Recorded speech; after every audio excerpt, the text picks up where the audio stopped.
किसी प्रियजन की मृत्यु हो जाए, धन नष्ट हो जाए तो मनुष्य को शोक होता है।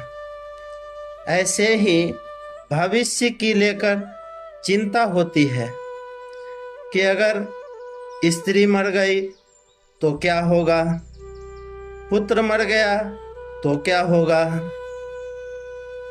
ये शोक चिंता अपने विवेक को महत्व न देने के कारण ही होते हैं।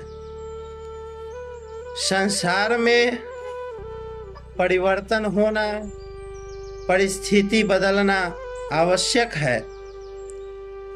अगर परिस्थिति नहीं बदलेगी तो संसार कैसे चलेगा, मनुष्य बालक से जवान कैसे बनेगा, मूर्ख से विद्वान कैसे बनेगा, रोगी से निरोग कैसे बनेगा, बीज का वृक्ष कैसे बनेगा।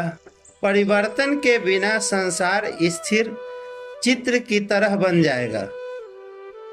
वास्तव में मरने वाला परिवर्तनशील ही मरता है, रहने वाला कभी मरता ही नहीं। यह सबका प्रत्यक्ष अनुभव है कि मृत्यु होने पर शरीर तो हमारे सामने पड़ा रहता है, पर शरीर का मालिक जीवात्मा निकल जाता है। अगर इस अनुभव को महत्व दे तो फिर चिंता शोक हो ही नहीं सकते। बाली के मरने पर भगवान राम इसी अनुभव की ओर तारा का लक्ष्य कराते हैं। तारा बिकल देखी रघुराया, दिन ज्ञान हरि लिन्ही माया।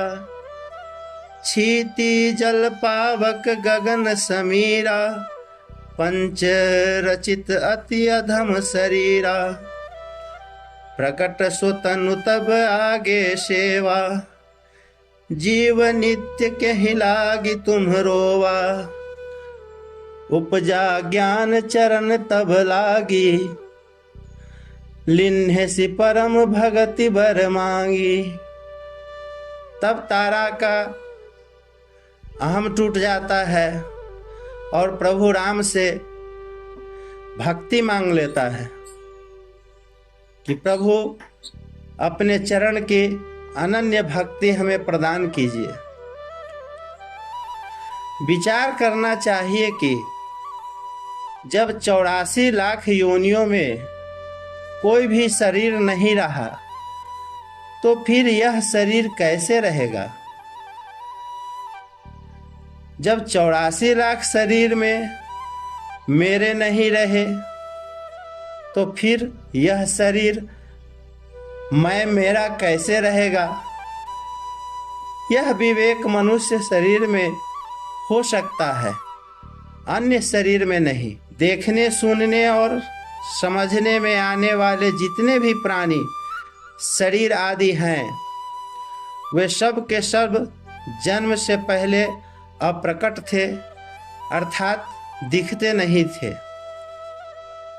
अव्यक्त निधा नान्यएव, ये सभी प्राणी मरने के बाद अप्रकट हो जाएंगे, अर्थात इनका नाश होने पर ये सभी नहीं में चले जाएंगे, देखेंगे नहीं।